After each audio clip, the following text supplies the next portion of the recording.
दोस्तों नमस्कार। एक बार पुनः जो है आप सभी का इंटेलिजेंस पीसीएस के इस ऑफिशियल यूट्यूब मंच पे स्वागत है। हम प्री ओरिएंटेड जो है पॉलिटी के कुछ टॉपिक का डिस्कशन इस समय कर रहे हैं जो हमारे यूपी पीसीएस आरओ और बिहार पीसीएस के प्रारंभिक परीक्षा के पॉइंट ऑफ व्यू से काफ़ी महत्वपूर्ण है। इसी में जो है आज हम संसदीय समितियों की चर्चा करने वाले हैं। क्यों चर्चा करने वाले हैं? क्योंकि अभी हाल ही में 17 अगस्त 2024 को लोकसभा अध्यक्ष ओम बिरला द्वारा वर्ष 2024-25 के लिए निम्नलिखित नवीन संसदीय समितियों का गठन किया गया है। ठीक है, तो जो महत्वपूर्ण संसदीय समितियां हैं उनका हाल ही में गठन किया गया है, तो इसलिए संसदीय समितियां काफ़ी महत्वपूर्ण हैं। प्रायः यह देखा जाता है कि चाहे कोई भी प्रारंभिक परीक्षा हो, अगर उसमें पॉलिटी से क्वेश्चन आ रहा है तो लगभग उत्तर प्रदेश लोक सेवा आयोग और बिहार का ये ट्रेंड रहा है कि संसदीय समितियों से कम एक क्वेश्चन तो पूछ ही लेते हैं। ठीक है, तो इसलिए संसदीय समितियां काफ़ी महत्वपूर्ण हैं, इनका हम रिवीजन करेंगे। और जो अभी हाल ही में संसदीय समितियां गठित हुई हैं, कितने सदस्यीय हैं, उनके अध्यक्ष कौन हैं, उनका कार्यकाल क्या है, उनका इतिहास क्या रहा है, इसको जानने से पहले हम थोड़ा संसदीय समितियों के विषय में जान लेते हैं कि संसदीय समितियां गठित करने की शर्तें क्या क्या होती हैं। ठीक है, अच्छा, संसदीय समितियां गठित क्यों की जाती हैं? अगर इसकी बात की जाए तो संसदीय समितियां गठित इसलिए की जाती हैं क्योंकि संसद के पास सभी जरूरी कार्यों को, संसद से संबंधित सभी जरूरी विधायी कार्यों को करने की ना तो पर्याप्त कह लीजिए योग्यता होती है संसद के पास डायरेक्ट तौर पे, और ना ही समय होता है, व्यस्तता बहुत होती है। संसद के पास ढेर सारे कार्य होते हैं, तो कुछ विषय विशेषज्ञों की जो है एक समिति गठित कर देते हैं, तो वो समिति उस पर डिटेल एनालिसिस करके, डिटेल अध्ययन करके उस कार्य का संपादन करती है। ठीक है, तो इसलिए संसदीय समितियों का गठन किया जाता है।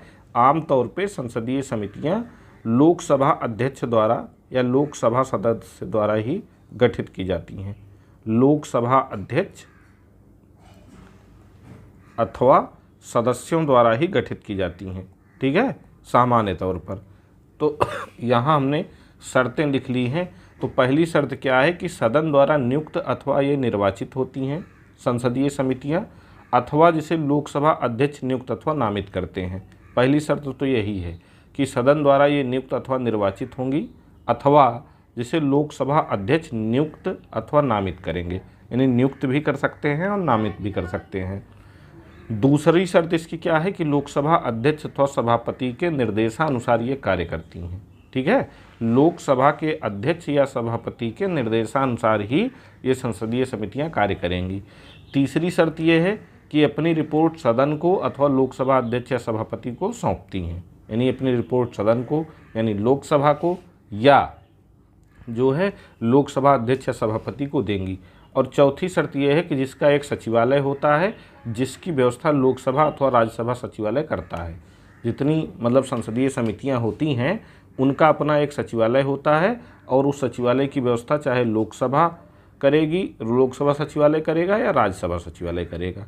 ठीक, यह एक चीज़ ध्यान देने वाली बात है कि ये जो परामर्शदात्री समिति होती है, इसका गठन भी संसद सदस्यों द्वारा ही किया जाता है। परामर्शदात्री समिति एक समिति है संसद की, इसका गठन भी संसद सदस्य ही करते हैं, लेकिन यह संसदीय समिति नहीं होती है क्योंकि यह उपरोक्त 4 शर्तों को पूरा नहीं करती है। परामर्शदात्री समिति जो है इसका गठन भी संसद सदस्य ही करते हैं। ठीक है, संसद सदस्य ही इसका गठन भी करते हैं, संसद सदस्य ही, लेकिन यह इसको संसदीय समिति नहीं कह सकते आप। क्यों नहीं कह सकते? क्योंकि ये जो ऊपर वाली शर्तें हैं इनको ये पूरा नहीं करती परामर्शदात्री समिति। तो इसको विशेष ध्यान रखिएगा क्योंकि ये आपके परीक्षा में पूछा जा सकता है। ठीक है, चलिए अब आ जाते हैं जो अभी हाल ही में संसदीय समितियां गठित की गई हैं। 17 अगस्त 2024 को लोकसभा अध्यक्ष ओम बिरला द्वारा ये समितियां गठित की गई हैं और वर्ष 2024-25 के लिए गठित की गई हैं। ठीक है, तो सबसे पहले इसमें सबसे महत्वपूर्ण समिति है लोक लेखा समिति। इसका गठन हाल ही में हुआ है और इसका अध्यक्ष नियुक्त किया गया किसको? केसी वेणुगोपाल को। अगर इस समिति की उत्पत्ति की बात की जाए तो भारत सरकार अधिनियम 1919 के तहत 1921 में ये समिति स्थापित की गई थी।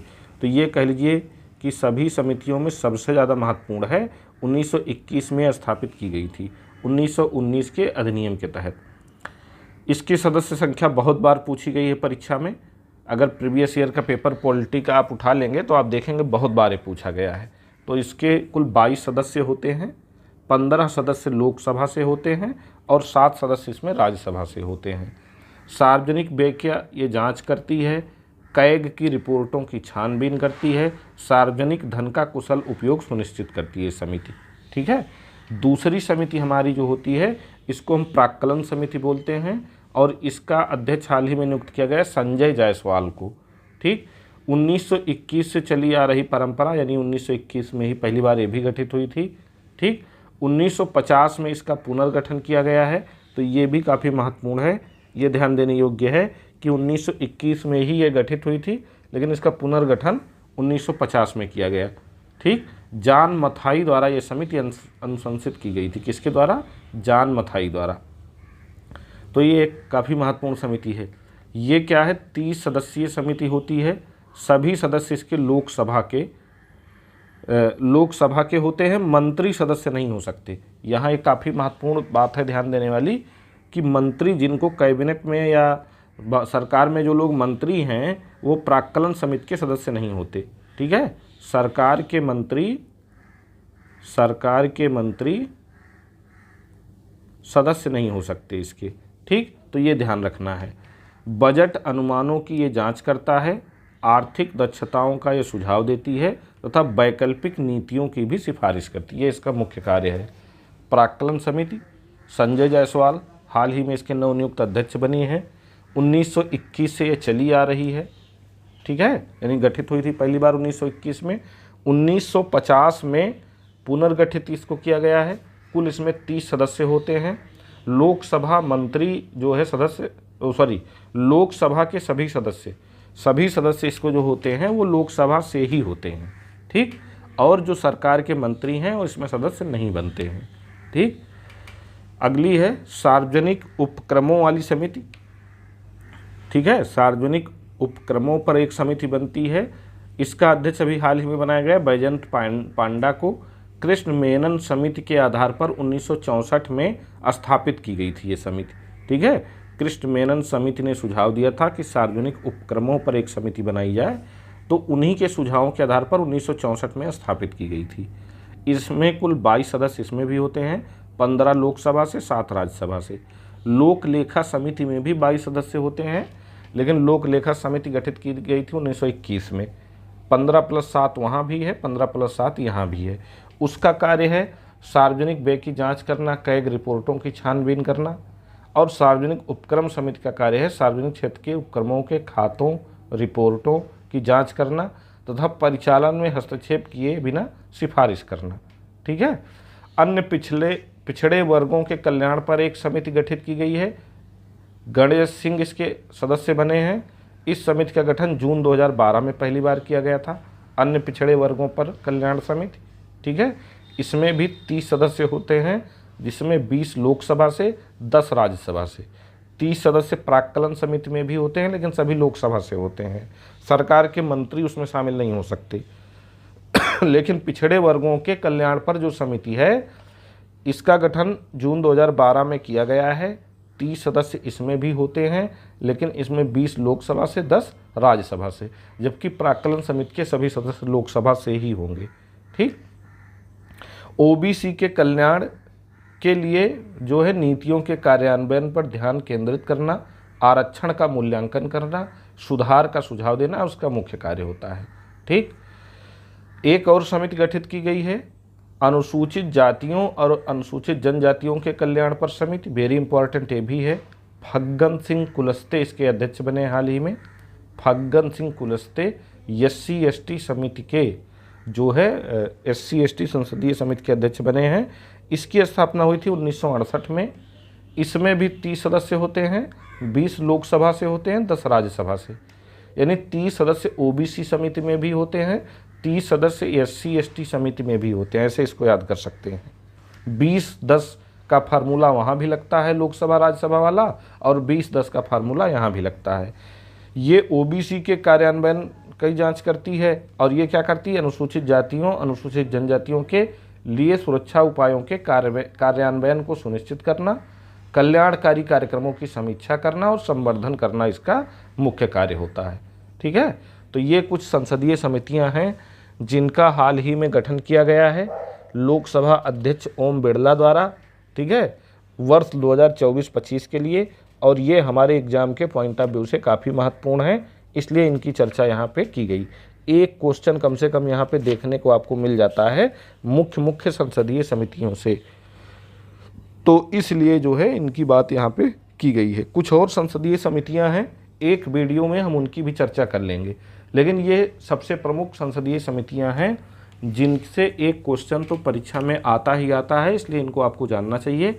और इसलिए भी ये आ सकती हैं क्योंकि अभी हाल फिलहाल में इनका गठन हुआ है। तो पहले संसदीय समितियों की जो शर्तें हैं उनको जान लीजिए। परामर्शदात्री समिति को संसदीय सदस्य ही गठित करेंगे, लेकिन इसको संसदीय समिति नहीं कहेंगे क्योंकि ये इन शर्तों को पूरा नहीं करती है।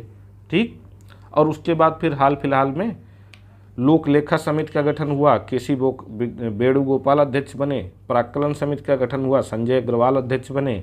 सार्वजनिक उपक्रम समिति का गठन हुआ, बैजयंत पांडा इसके अध्यक्ष बने। अन्य पिछड़े वर्गों के कल्याण पर एक समिति गठित हुई, गणेश सिंह इसके अध्यक्ष बने। और अनुसूचित जातियों और जनजातियों के कल्याण पर एक समिति बनी, फग्गन सिंह कुलस्ते इसके अध्यक्ष बने। ये जान लीजिए। ठीक, तो उम्मीद करते हैं कि आपको ये क्लास बहुत अच्छे से पसंद आई होगी, आपकी परीक्षा के लिए उपयोगी सिद्ध होगी। मिलते हैं फिर किसी और क्लास में, किसी और वीडियो में। तब तक आप लोग पढ़ाई करते रहें। धन्यवाद।